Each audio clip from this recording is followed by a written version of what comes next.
This all came about because there was an article that was put out by somebody in the Library of Congress about the idea that CDs have a very short lifespan.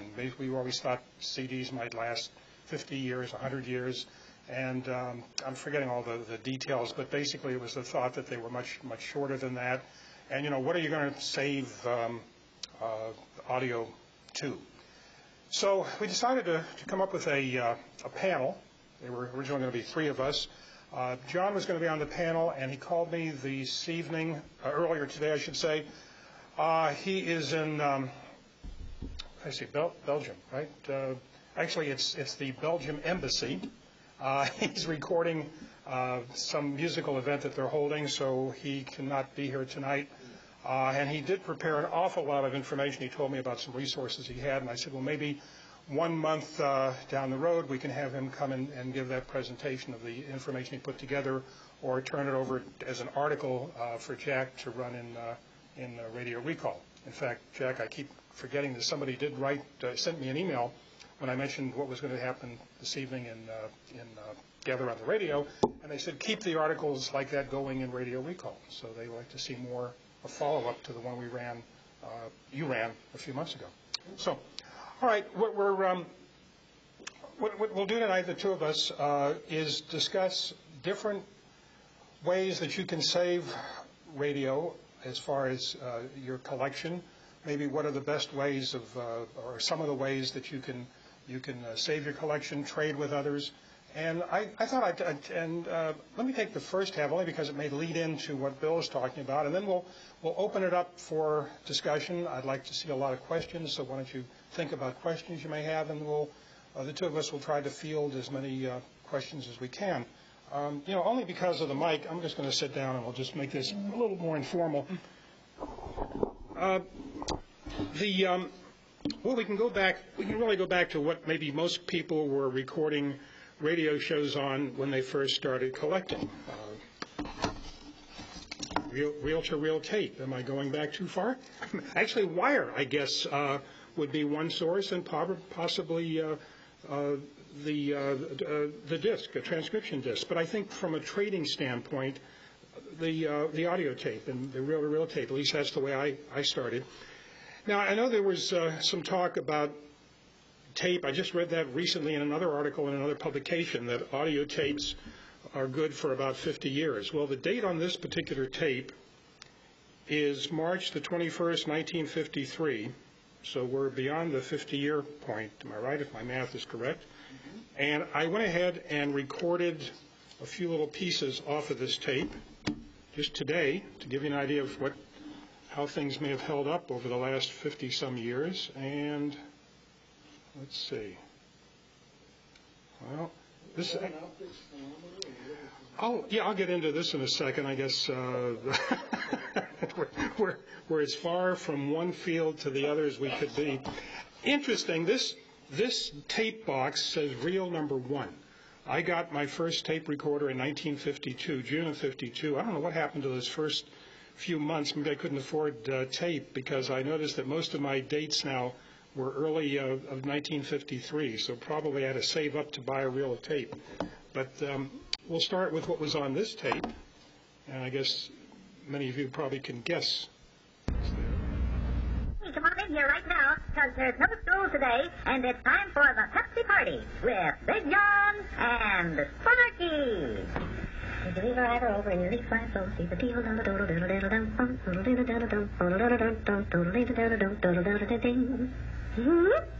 Hi, I'm so happy, I'm so glad to be here. This is Sparky.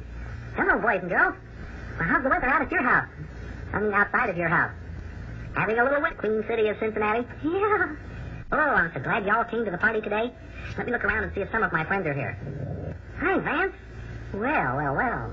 And Joe Beth. And Jackie. Well, hi. Boy, oh boy. How's everything down there in El Paso?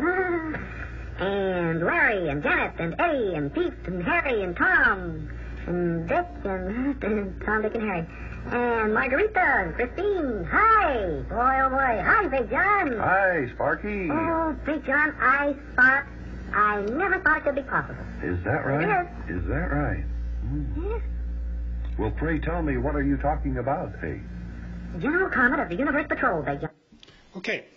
I don't know. The sound, I mean, granted, I was taping it off of a radio with alligator clips on the speaker and a little bit of hum at times, but as far as the quality, that sounds about what it did back in 1953. So there's a lot to be said. Pardon? What brand? Is it Mylar backing? Okay. Well, this is plastic. Plastic. It's the. I hope it's the right box. I'm sure it is. This is Irish tape, at least according to the box, and I'd have to check it out, maybe compare it. Although I have an audio tape label on it, but it may have been the one that they sent with the Pentron recorder when I bought it, and but it's definitely plastic tape. That I know. And it's the earliest, probably very close to what Scotch 111 was back then, which I also have a box of here. And this was, I don't even think they used the term, well, they did use 111. Where did they? Well, that's what it actually was, the first reel, and then it became the other numbers as they progressed.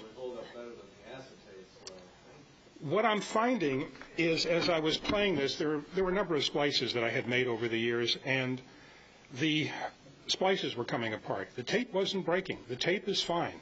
What happens is the glue, if you want to just be, the adhesive in the splicing tape, that gives up faster than anything.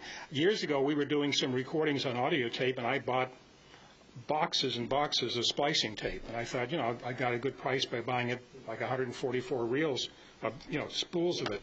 And I started to use it now to splice some of my tapes, and the adhesive is just not there. I mean, it's, I pull the tape out about halfway to make sure I'm getting it way off the reel, and I try to stick it to something, and it just barely holds to the tape. So I got to find out if anybody is today making adhesive for audio tape. I'm sure they must be, but first I might try sending it back to 3M and saying, would you replace this? Yeah, but every time I read an article that someone says, oh, the tape doesn't hold up, it brags, it's fragile, the tape has not been an issue. I have not had that problem. What I've had a problem with are splices. Splices I just know are going to break. I don't even bother fast-forwarding the tape anymore or rewinding it at the beginning. I play it through knowing that most of those splices will come apart, and I'll fix them then. And then, when I rewind it, hopefully not too many more will come apart, because you hate to see tape just go flying up in the air. Yes, Jeff? Doesn't how often you play tape make a big difference? Because if you play it repeatedly, doesn't just the act of the machine stretching it, isn't that one of the problems?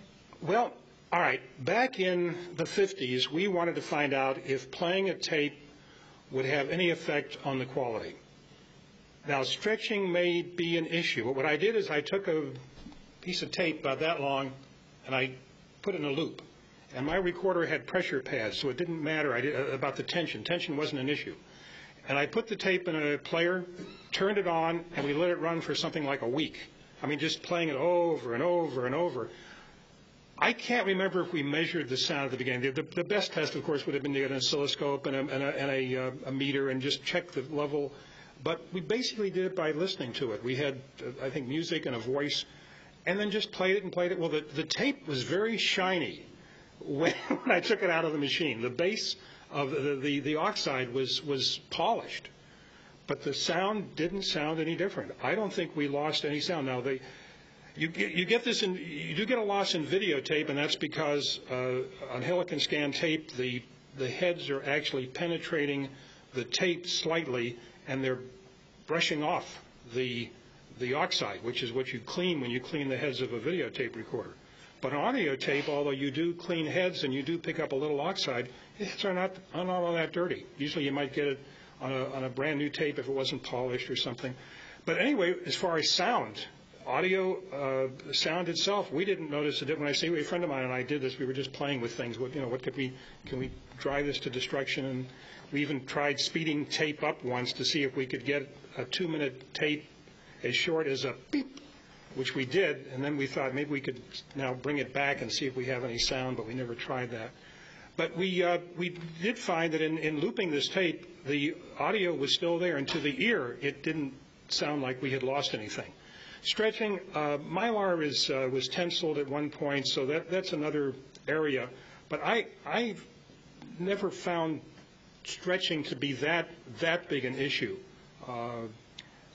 Before it was tensilized, when the first Mylar tapes came out, I remember, I think what happened was that I had been working with my recorder, and I had it out of the case, so the fan was exposed, and the tape, never had this happen before, the top of the reel somehow, this part of it separated.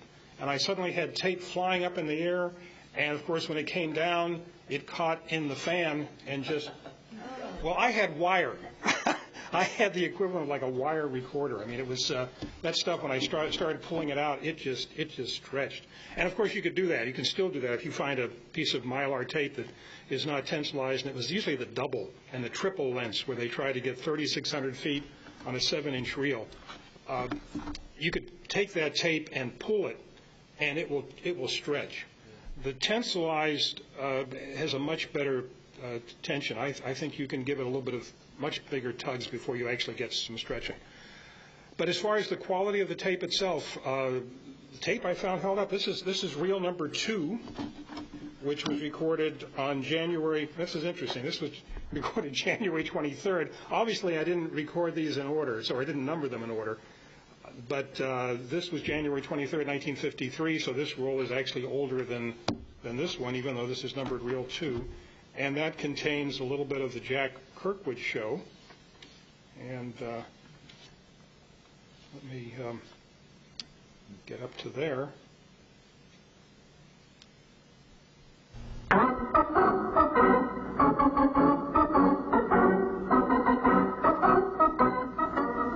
Jack. Yeah, Ma. Get up, you lazy lout. Today's the day that you must take Bossy down to the market and sell her. Bossy? Who's Bossy? Jack, you know good and well that Bossy's your daughter, cow. Oh. Now get up. Okay, Ma, I'm up. What's for breakfast? Nothing. Nothing. That's what I had yesterday. The day before. I'm getting sick of her. I'll eat when I get back. Come on, Bossy.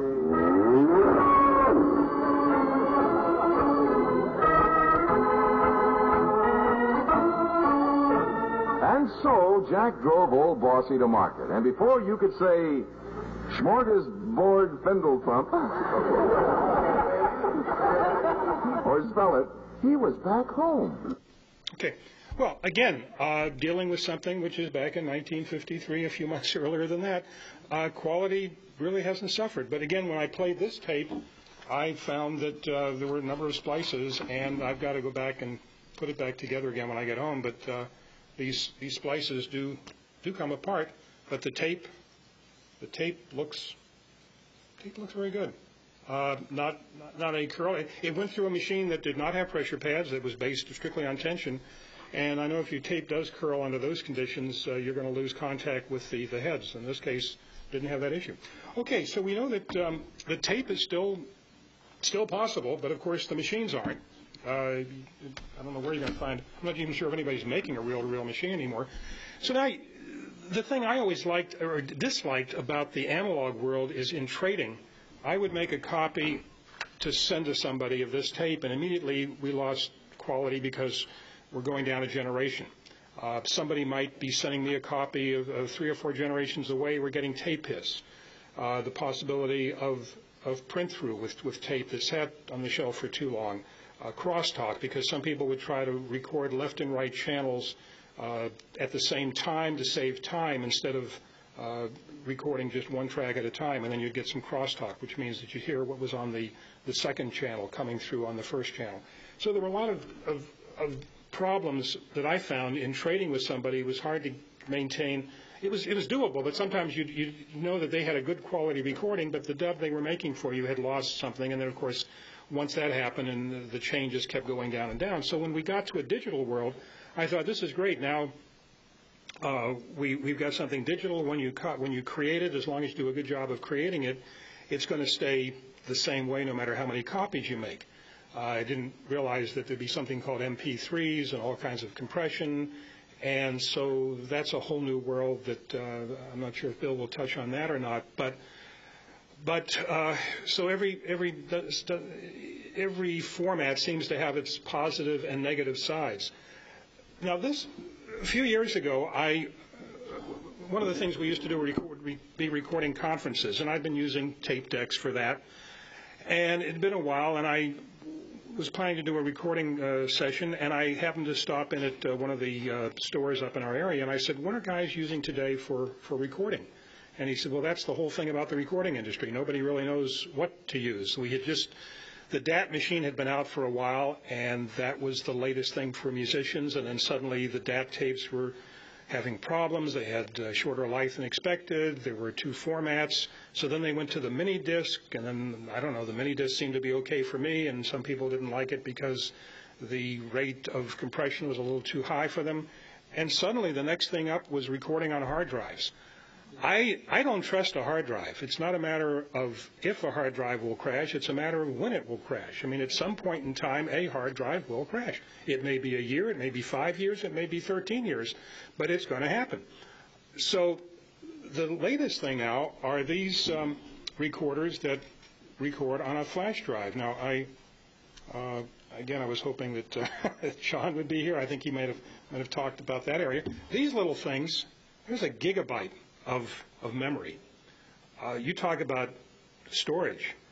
This thing, let's see, this machine says I've got something like, I think I'm recording in the MP3 format, but at 126 bytes, but I've got 62 hours, and I've already recorded some stuff on this.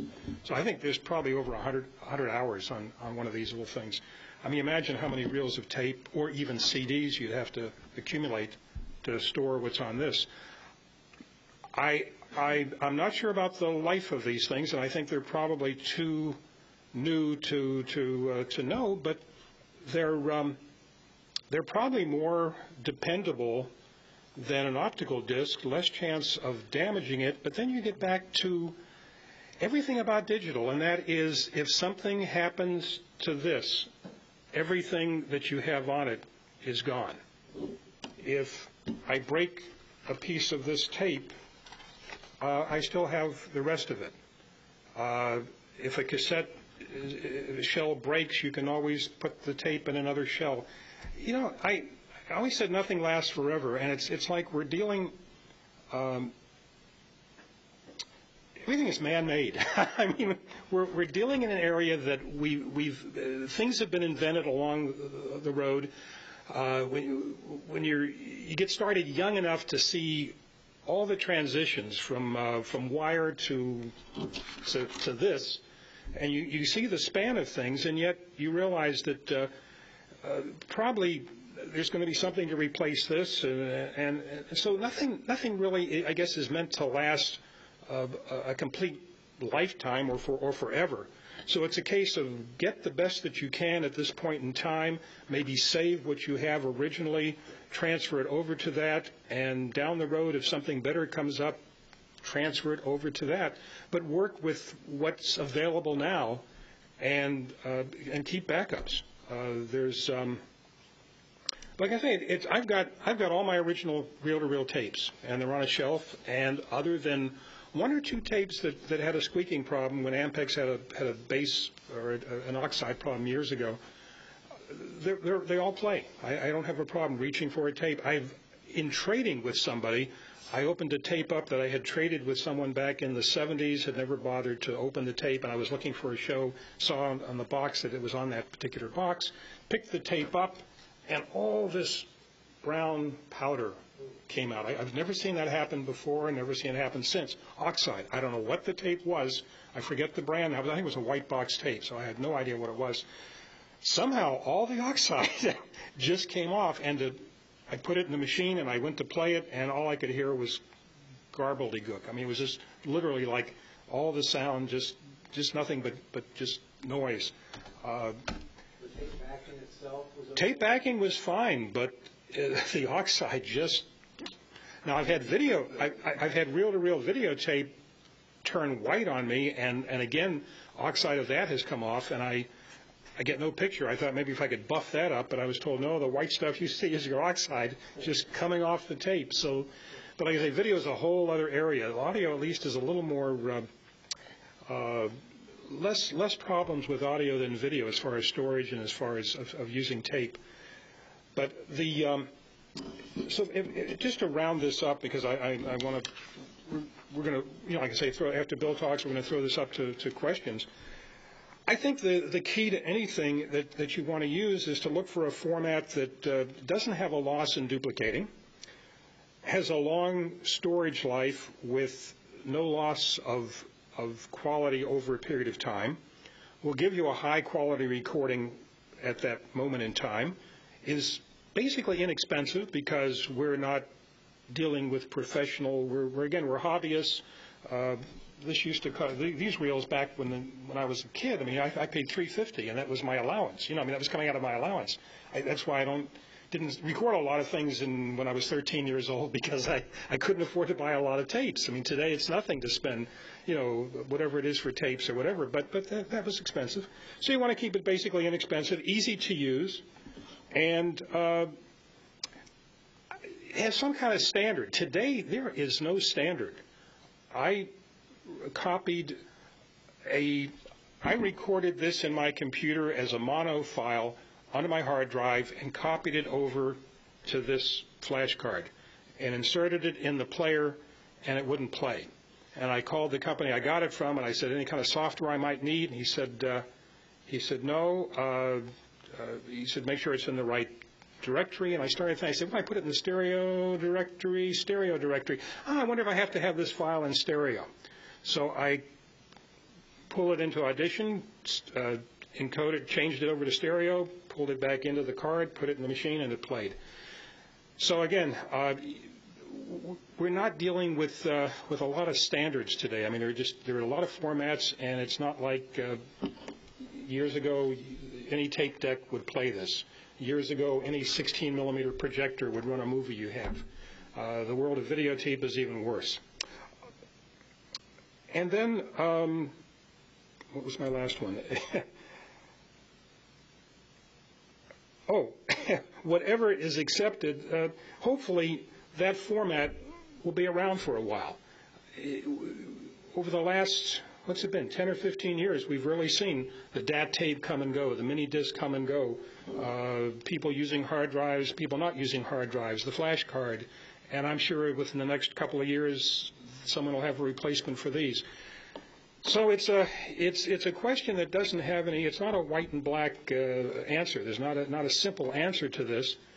We thought the audio CD was the answer. You know, that this would be it, and it may be, but I'm going to let Bill pick it up at this point, and let's find out where we stand with audio CDs. Okay. One of the problems with media is that the problems have gotten worse over time. Probably the most durable media that ever existed was chiseled stone. It's been with us for thousands of years. The only problem is that the packing densities are extremely low, and they haven't invented playback mechanisms for it, so that the only thing you can see on it is visual information or writing. Audio doesn't count. Getting to the issue of CD-ROMs and DVDs, it might be useful to understand how these things are made. And basically, if you do an anatomy of a CD, you have a substrate, and the substrate is which everything sits on. And it consists of either aluminum, ceramic, glass, or polyester, and sometimes these are coated with a thin layer of gold. And then on top of that, you have a data layer, which is usually a reflective layer of aluminum or an aluminum chromium alloy. And sometimes this alloy is coated with either gold or silver. And then if you look at it closely, there are little pits that reflect or scatter light from a laser beam, so that the recording is done by having the laser create pits and bumps or fuse alloys in the data layer, so to create the information, which is in digital form, basically collections of ones and zeros. And then you have the disc is read during playback by measuring the intensity or the polarization of the reflected laser light beam. And that's basically what a disc consists of and how it is read. Now, what are the afflictions that can affect some of these things? When a laser disc, when a disc is read, whether it be CD-ROM or DVD or whatever, it's read through the substrate. So you have the substrate and then the data layer. And then, of course, it's also covered, all of this is covered with some type of lacquer to protect it. But, of course, one of the problems that can afflict CD-ROM media are you can get scratches, smudges, fingerprints, or other changes to the optical clarity of the disc. So, for example, if you handle it and leave fingerprints on it, that can affect the way that the disc, affect the ability to properly read the disc. Early discs also suffered from oxidation or laser rot, which could affect aluminum and other oxidizable metal disc layers. It's not a problem with discs that either had a gold-plated or non-metallic substrate, or which used polymerized silane as a protective coating instead of lacquer. So the earlier discs sometimes had this problem. Later manufactured ones do not. Another problem with earlier discs was that they could delaminate. There was a problem with, particularly with discs that were coated with, that were both metallic substrate discs and that were coated with lacquer. It's not a problem with the discs that, again, are gold-plated or have a non-metallic substrate or which use polymerized silane as a protective coating. And then, of course, the disc can also suffer from mechanical deformation. And this is a problem if you are bringing in the disc into different temperature and humidity environments. So let's say you're going from a hot sun into a cold room, or you're going from a cold storage out into a hot environment. Rapid discs do not like rapid temperature or humidity variations in a short period of time.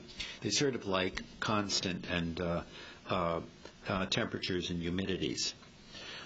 One thing about longevity. The recording media manufacturers, of course, always have made numerous claims about the longevity and life expectancy of their media. And many of them will claim that their discs will last 100 or 200 years. How are these claims based? Well, they're based upon accelerating aging tests, or what they also known as Arrhenius tests. And this, a little note about methodology. The methodology of an accelerated aging test was devised by a Swedish chemist by the name of Svante Arrhenius. Yeah, and Arrhenius is...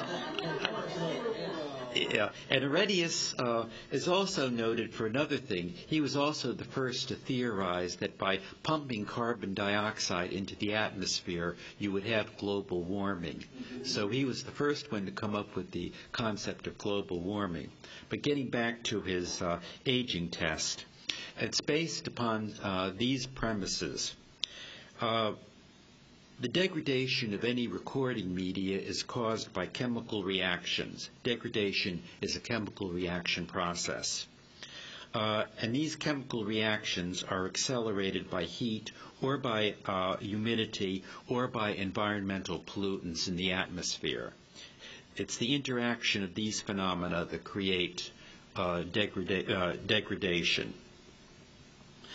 And that if chemical change is caused by a high level of these phenomena of heat, humidity, or pollution for a relatively short period of time are the same as those caused by normal levels over a much longer period of time. So that, for example, if you, let's say, take what would be a normal, let's say, X amount of years in a normal environment, and you put it in a souped-up environment of high temperature, high humidity, or high level of pollutants, you can get the same level of chemical reaction in a much shorter period of time.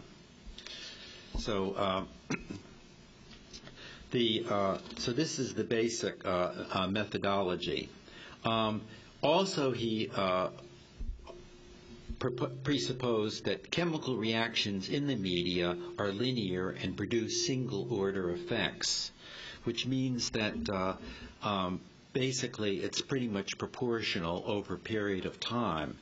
And you don't have second-order effects. And second-order effects would be if the first-order effects produced, let's say, a certain type of chemical reaction, and then that chemical reaction started potentiating and accelerating the degradation process independently. He acted under the presupposition that the results are linear and would produce single-order effects. And that finally, when if you plot the measurements of the amount of degradation over a period of time on a logarithmic chart, you would have a straight line that could permit extrapolation of the data into the future. So that when you conduct an accelerated aging test, you would take several samples.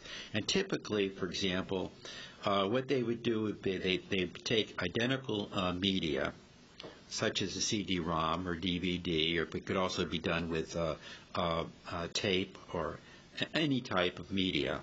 And you'd put one sample in at 50 degrees and 20 Fahrenheit and 25% relative humidity, another in at 60 degrees and 30% relative humidity, another at 68 degrees and 40% relative humidity, another at 77 degrees and 50% humidity, 104 degrees and 40% relative humidity, and then finally 177 degrees and 85% relative humidity. And then over periods of time, you'd measure the amount of degradation. And this could be, for example, if you, such as the magnetic signal-to-noise ratio, if you're looking at a magnetic tape, or the presence of amounts of specific chemicals that are degradation byproducts, or the amount of errors that accumulated when you would attempt to read the media. And then you'd plot these out on a logarithmic chart, and then you'd extrapolate it into the future to note a point where the predicted measurement would fall below the defined end-of-life criteria. And the end-of-life criteria would be basically the point where you lose the ability to properly read or access or get information out of the media. So that the sound now starts to become garbled. It becomes basically your information is degraded to the point where it's no longer valuable information. So that is how the accelerated aging test methodology worked. Now, again, I mentioned a couple of things to note about it. It didn't work if you have second-order effects, because that could sort of skew everything. So that, for example, if you had atmospheric pollutants independently reacting with the chemical byproducts of degradation from heat and humidity, that could throw everything off. Another thing is that almost all of the tests are conducted in a constant temperature and relative humidity environment because it's done under lab conditions. But in the real world, media don't live in that environment. Typically, they have to deal with changing temperature environments, changing relative humidity environments, often changes in levels and the content of atmospheric pollutants. And these often vary considerably over a period of time, and often you have a cycling situation where if it's stored in if the media is stored in an unprotected environment, you have, let's say, it might be hot during the day, and then it gets cold at night when, if you're in a desert environment, things cool down to 60 degrees at night, but during the day in the summer, it's up to 120 degrees, and your media, of course, goes through that cycling process. So the result is that you have to look at accelerated aging tests with a little bit of a skeptical eye, and the claims that are based upon them. Also, the fact too that details of the methodology are generally not revealed by the manufacturers of the CD-ROM. So, for example, they might conduct the tests, but they don't tell you what measurement parameters they used or what they considered to be the end-of-life criteria. So when you look at things, generally CD-ROMs and DVDs will have a life expectancy of 100 to 200 years.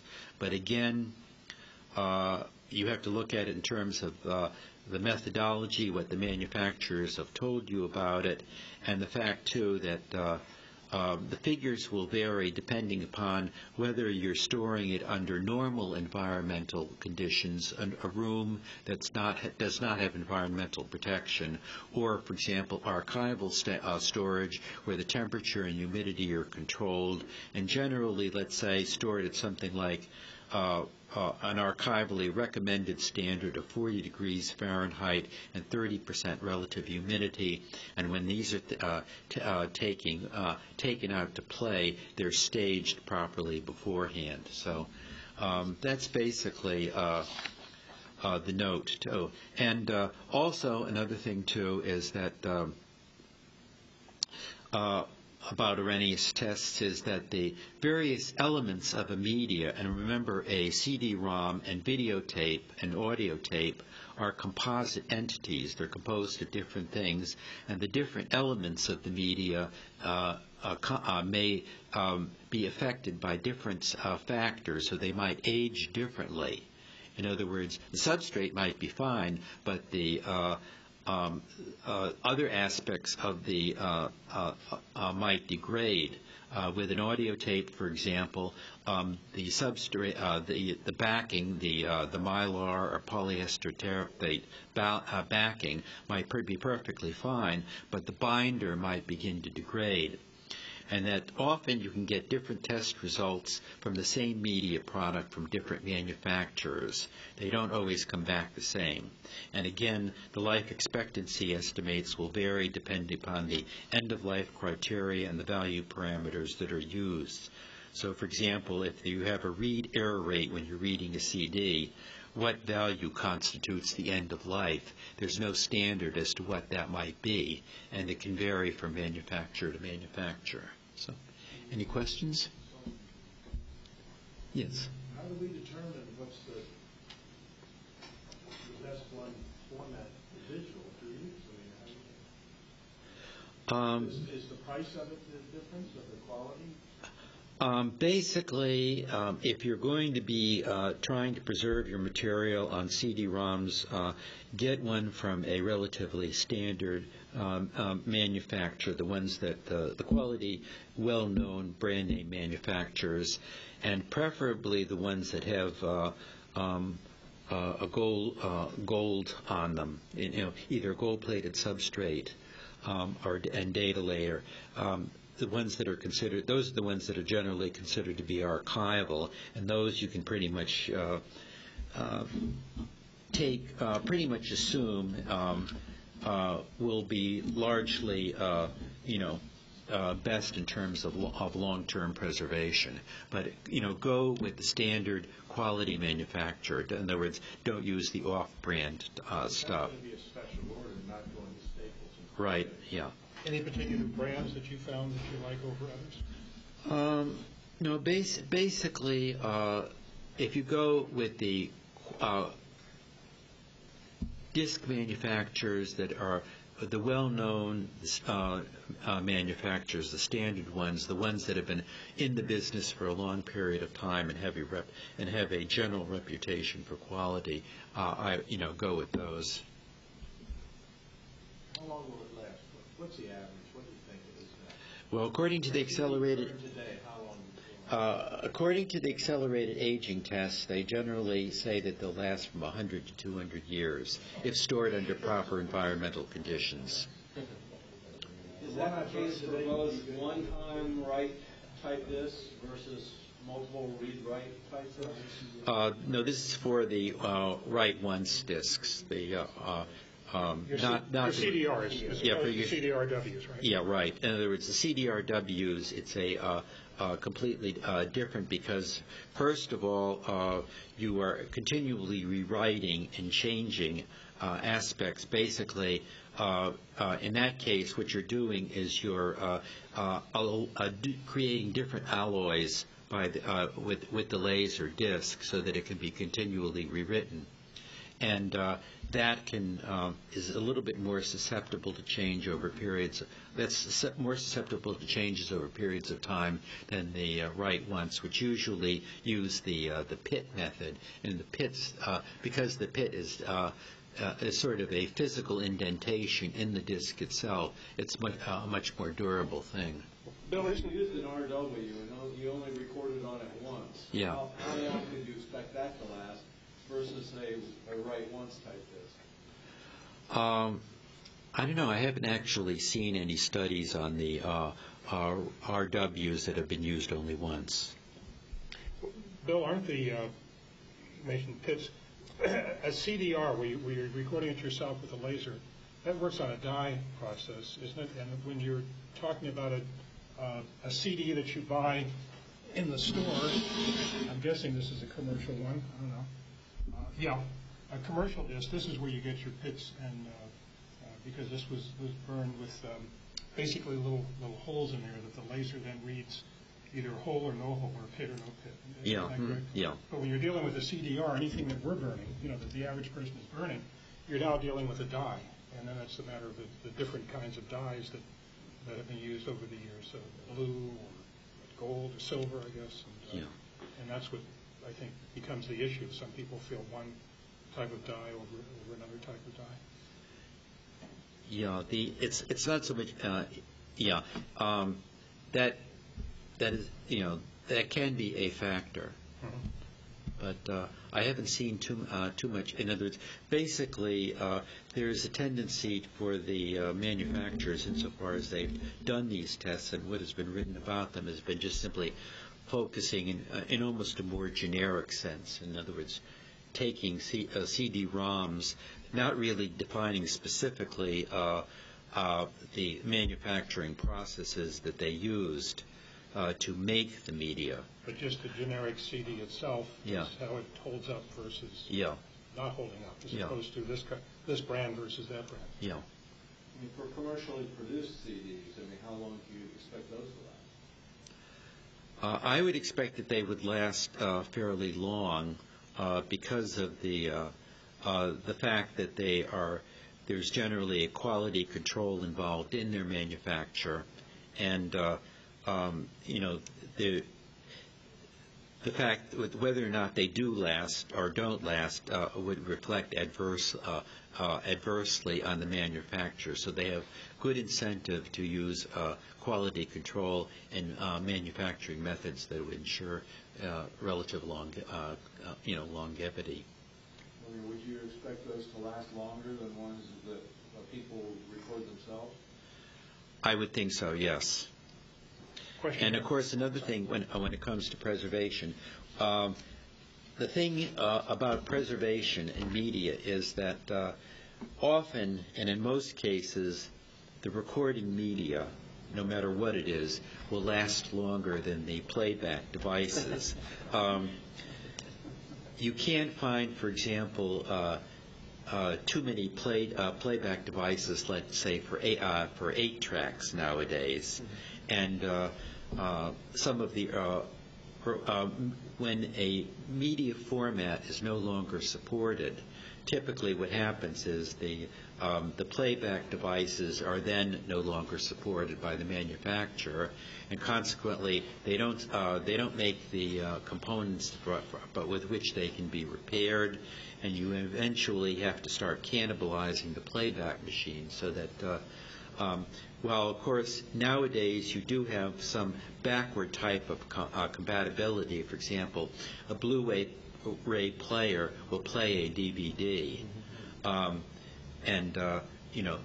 you can't expect that, at least from the basis of past history, that playback features will go back more than a couple of generations of media.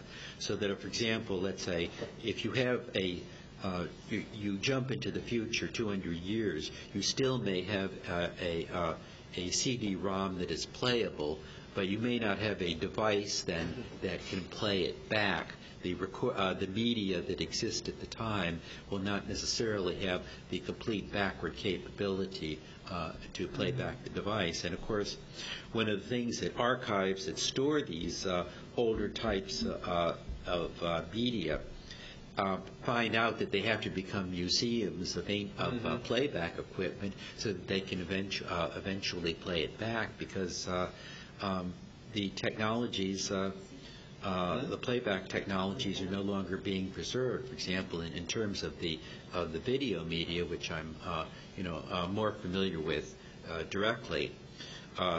Probably one of the longest lasting types of videotape in terms of the physical preservation of the media was the 2-inch quad tapes. They have found old quad tapes that were made of, let's say, of the Fulton J. Sheen back in the 1950s that were of very good quality when they were played back. The problem is there's only about a handful of playback devices in the world that can actually read a 2-inch quad tape. So, but of course, in terms of your personal archival usage, that'll probably not be a problem. But if you're thinking of, let's say, making audio recordings that you want to preserve for your great-grandchildren, then, that will become an issue. You had a question here, I know. You have a question. Just a reminder of, we have found that when you play old magnetic tape or even 78 records, before the days of Dolby, and if you play it in a system with a very good set of earphones, you will hear things that you cannot imagine. You can hear Toscanini stomping his foot. He's screaming at the string section. He's telling the brass section to shut up in a very, nasty Italian way. Yeah. My father used to record the Texaco Opera on Saturday afternoons on mono tape. And if you listen to those through headphones, and it was actually broadcast, but you couldn't hear it through speakers, you will hear the stage director, yelling at the opera singers, watch this, step over that, Yeah. speed it up, slow it down. And it's of course, amazing what you can hear through a good set of headphones with pre-Dolby old magnetic recordings. Wow. And of course, with the old records like the 78s, for example, there are not too many 78 RPM record players around. And of course, one of the problems with the old 78s is that they were shellac records that were very easily breakable. And the problem with them was that they could only record about 4.5 minutes of sound on a record. So, for example, if you were listening to a long piece like a symphony or an opera, you were continually having to change records, which, of course, is why they eventually came out with the 33 RPM, long-playing record. The old wax cylinders are even more delicate. Yeah. What about the MP? Oh, I'm sorry. Well, Fred? I was wondering, with the commercial CD-ROMs, does the number of times you play it cause deterioration or not? It shouldn't be affected by that, because they're being read by a fairly weak laser, which just simply reflects back, and unlike a tape for a videotape where you actually have physical contact with the head, then of course the more you play the tape, the more degradation you get of the physical medium. So that is a factor. The problem with the CD-ROM is, of course, you have to be careful in handling it, because you can very easily touch it and start smudging it, and that's what becomes a factor. Talk about the WAV versus MP3 file format. You want to get into that? It's compression, and I should go ahead and make a sample. What I wanted to do was to take a tone generator and record tones at different frequencies, and then compress it at different rates, and see what you get. I mean, that's a true technical way of checking what happens to a frequency at a certain a tone at a certain frequency. Do you lose volume? Does it go down? Does it Then you get into all kinds of other things like harmonics and all that. But to me, it seems like when you're compressing something, I know you're throwing away something. Charlie Summers and I have had discussions on this where he feels that if it's compressed properly, old-time radio shows don't suffer, but then you do get some excellent quality old-time radio shows. I mean, the tape we heard, the CD we heard today, it was a pretty high-quality sound, and if you're going to put that on MP3, and then if you compress it too much, I think you're going to lose something in the music. I think you're going to lose something somewhere. The darn thing is so subjective. I mean, when we were women can hear better than men can hear. I mean, men tend to lose the highs much quicker than women do, and maybe that's why we don't hear the wives' voices when they're yelling at us.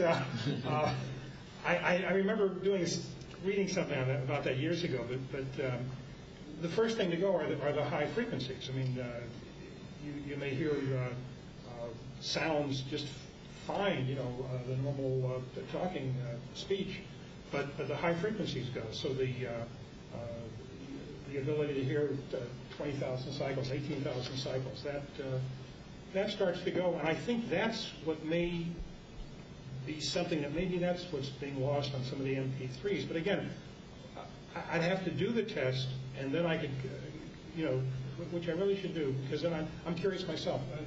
Well, I think one of the things with MP3s is some years ago when people were converting them from WAV files to the compressed MP3s, and disk space was at a premium, and they wanted to get as much sound as possible on a given storage device, floppy or whatever, they cranked up the compression ratios. And so, yeah, you could get a lot of information on a storage device, but like you say, the high voices, the high timbre started fading out, and things became muddled. And unfortunately, you can drop stuff on the floor all you want to, but if you try and reverse the process, you can't do it.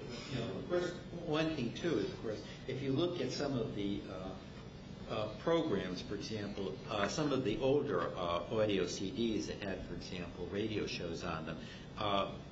You'd have one radio show, a 30-minute or 60-minute show on one side, and that would be it. You get the same thing on an MP3, and you can squeeze on one of them. I have, for example, 96 shows on one. So consequently, with the MP3, you have a much greater compression ratio. Now, in terms of the quality, it's different when you're dealing with sound, with music, and when you're dealing with, spoken sounds, such as, for example, in a radio show. You can suffer you can have a much greater degree of compression with just simply voice, people talking, and a few sound effects. Then you can, for example, when you're dealing with music, where you're having continuous sound. And it's a matter of what people accept. And Jeff, I'll get you in a second, but I'm thinking even today with video, only because somebody I was told had a lot of television shows, and he said you ought to get together with him, and you'll find he's got a lot of shows nobody's got. And he said I trade on AVI. And I'm thinking, wow, an AVI file, it's an uncompressed, for the most part, almost an uncompressed file. He says, yeah, I can get 8 or 10 hours on a single DVD. And I'm thinking, what the heck is he compressing? What is he doing? And so I had him send me one. It's 350 megabytes is one of his 1-hour shows. I said, you're basically back at the old video CDs. And he says, I don't see the difference. He says, it looks fine to me. Kids watch feature films on a screen that's probably not that much bigger than this, and they're happy with it. Yeah. I mean, I love it when I'm looking at a 42-inch set, and it would be nice to maybe have a bigger picture in the room at times. So it's like I say, it becomes very subjective, where they will listen to an MP3 file and probably, not even kids, I mean, anybody might listen to an MP3 file and say, gee, that sounds fine. It's old-time radio. But didn't they know that there were shows out there where the true frequency response did run from 20 to 20,000 cycles, where if it's played back on a tape at 15 inches per second or a high-quality CD, I mean, you're going to get that kind of sound. But if you're not expecting it, if you're used to hearing a compressed signal, then maybe that's where it's a matter of what the acceptance of, what the level of acceptance is. And I heard something, too, about the younger generation, because they're listening to such high-pitched sound, high-level sounds through headsets, they're losing their hearing at a lot faster rate than let's say, our generation. So, to make a point, for example, I have recordings of shows, for example, that, one show per CD, and I also have a collection of MP3, radio shows in MP3. When I listen to one to the other, to me, the quality difference is not perceptible. Now, it might reflect the state of my hearing. I'm sure somebody who was younger and more and had a better degree of hearing acuteness would pick up a quality difference. But I find, for example, in terms of my own subjective feeling, MP3 is perfectly satisfactory for me as far as I'm concerned. Jeff, I'll get to you. And the nice thing about MP3 is, for example, you can take a CD-ROM of MP3 files, old radio shows, put it in a player in your car, and just simply ride for several hours listening to one show after the other without having to change the CD. So. I know that I didn't really talk about what this was, and I'm going to get right to it. I'm going to get to you, Jeff. But this is made by a company called Zoom. There are a number of I guess flash recorders or digital recorders out there. This is one of the. It was given very good reviews, good write-ups. It was expensive when it first came out, and the price has come down. I think they're somewhere around $250 now, and maybe even less, maybe around $200. Is that the H1? This is the H4N, which was the top of the line a couple of years ago, and they may have surpassed that. It actually has two stereo mics up on top that you can record off the microphones, but you have an input, an XLR and quarter-inch inputs on this. It'll allow you to record a WAV file, a regular 44100 WAV file, or you can record MP3. So it'll handle almost any audio, any quality audio, and it has 4 separate tracks that can be played at one time. You can record off the microphone and you record off the 2 inputs simultaneously, so you could make audio notations of maybe what you're taping and then have that on one of the other tracks. It's a neat little unit. Jeff, you had a question.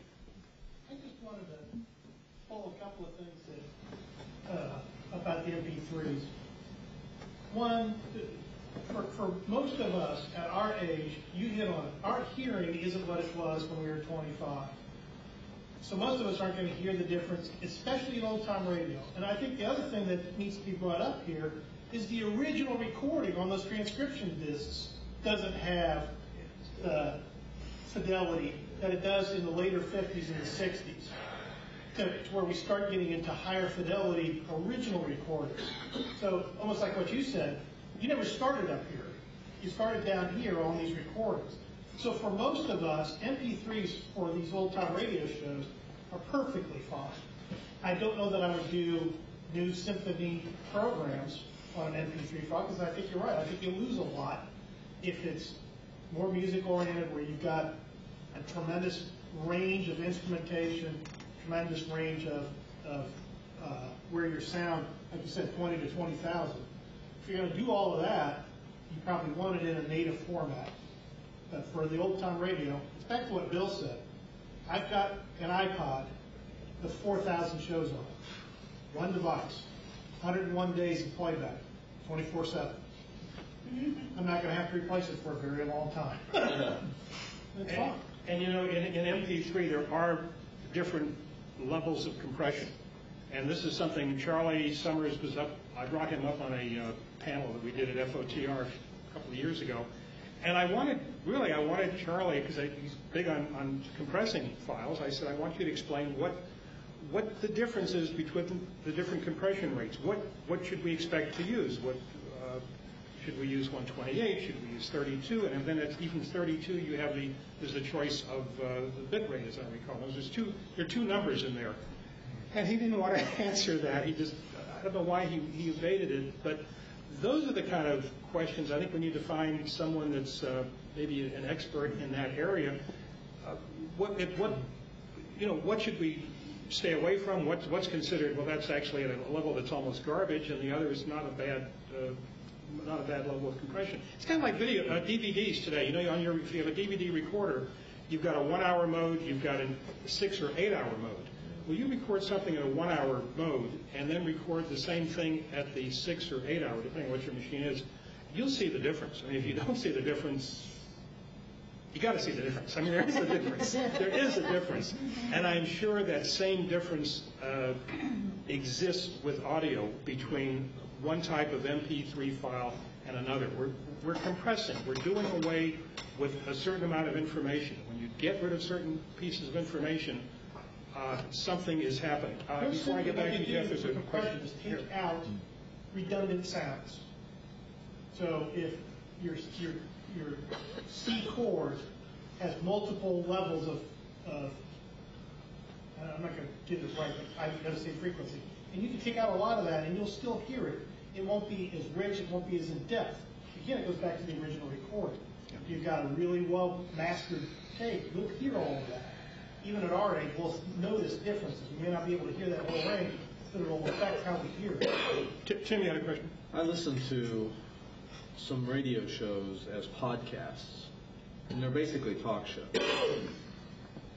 But they have bumper music for the commercials and things like that. And you see that from one show to another, they are apparently using different sampling rates because some of the files are much bigger than others. And you can hear, if you listen to it, like they've chosen a sampling rate and a compression level where the sound of the person talking is perfectly great. But when you get to the bumper music, you can hear all kinds of distortion in it. So they've optimized it just for enough for the voices. But if you go beyond that, it distorts. So you're right, the selection of the sampling rate and the compression rate for what the particular application is, what the particular thing you're listening to is important. Yeah, one of the things we do is there's a lecturer that lives in Israel.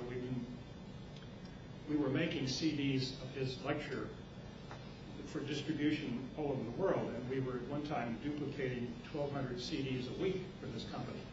And then they asked me to convert everything he did, over 1,000 lectures, to MP3 format. And they gave me a specific size. 32 was the one number, and the other was something 23.5, 21.5, somewhere around that. And I know there was a lot of sections. I mean, I noticed that there were a lot of numbers that I had to select from, but this is what they wanted. And then, of course, about 6 months later, then I knew, I said, well, I think the day is coming when I'm not going to be making CDs anymore. Well, it was about a year later, I suddenly noticed we were not getting orders. We came back from a Thanksgiving vacation, and I didn't get a single order. And I finally called the company and said, what's going on? And they said, we are selling just about everything over the internet on MP3. And the few CDs that we're selling, we're just making copies ourselves. So, I mean, I could see the end of the CD for me as a duplicator coming. I didn't realize it was going to come that quickly. And I know that the same thing is probably going to happen to the DVD. I mean, you can now go on to Amazon and watch, download a file and pay for it, as opposed to buying a CD. You can do that with Netflix is doing it. So, like I said, everything, we're in flux, and it's amazing how quickly these changes take place. So as a collector, which is really going back to where we were talking, what's the best way of storing, and keeping, and trading? And I don't think there's a best way. I think it's now a matter of what's convenient to you, what is convenient to the person you're dealing with, and what, again, will give you the quality that's acceptable to you. Right here in this room, there's a difference of opinion. Some are extremely happy with a compressed file, and MP3, and I'm sure there are others that don't want to deviate from an audio CD file. So it's not a simple answer, and it may not be an answer. It may be a case of, again, what works for you, what works for the person you're trading with. Maybe the main thing is we're keeping the shows alive. We're allowing these tapes, which were made back in the 50s, to see another life because,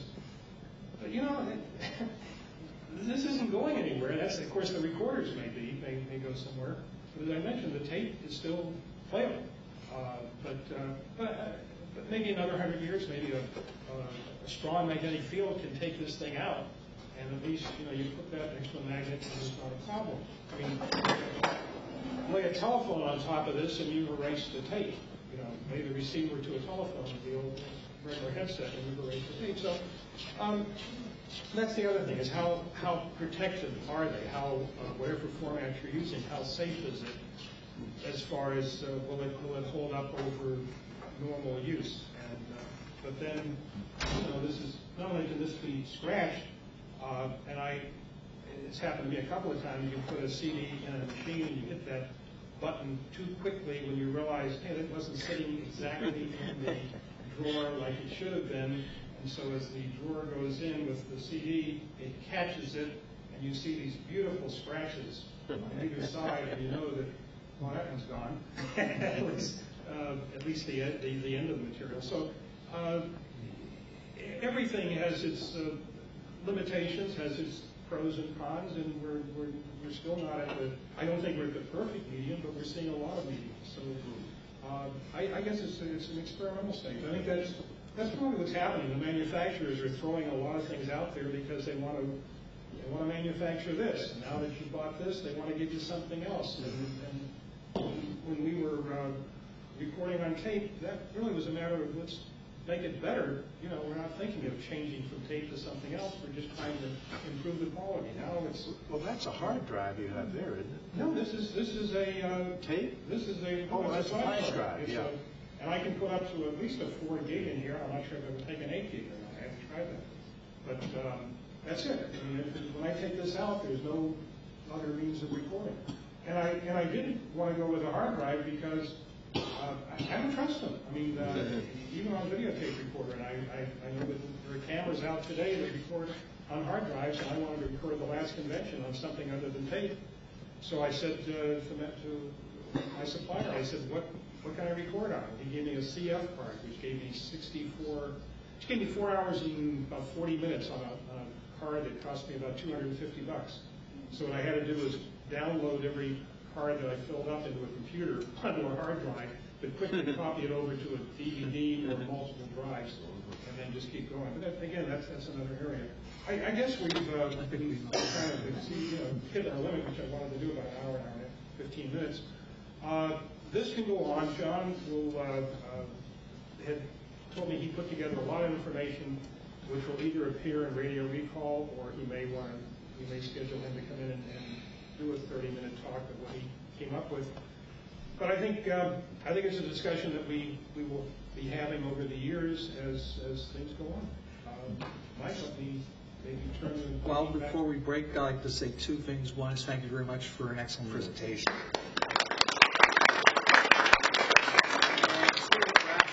What's coming up next month? Next month, where is... That would be May. That would be May. Yes, May.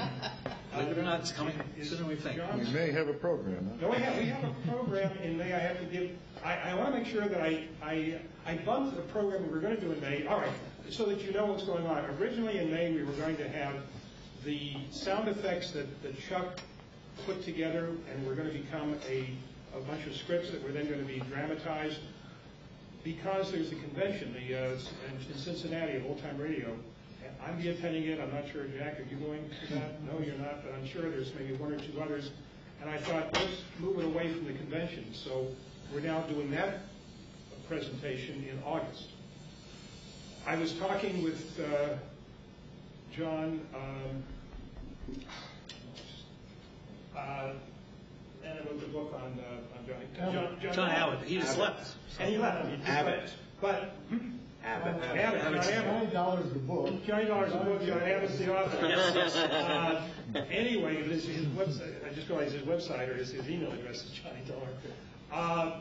He said he could do he had a particular tape he was telling me about, and I said, why don't we plan on doing that in May if you can put it together that quickly? And he said, just let me know, and I want to make sure I didn't book anybody in May when I moved Chuck from that time slot.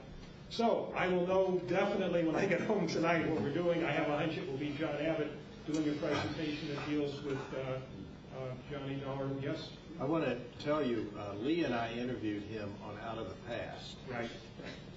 It's gotten some good comments. He spoke here. At one of the meetings. Yes. I was out of town and I missed him, but I understand he did a very nice.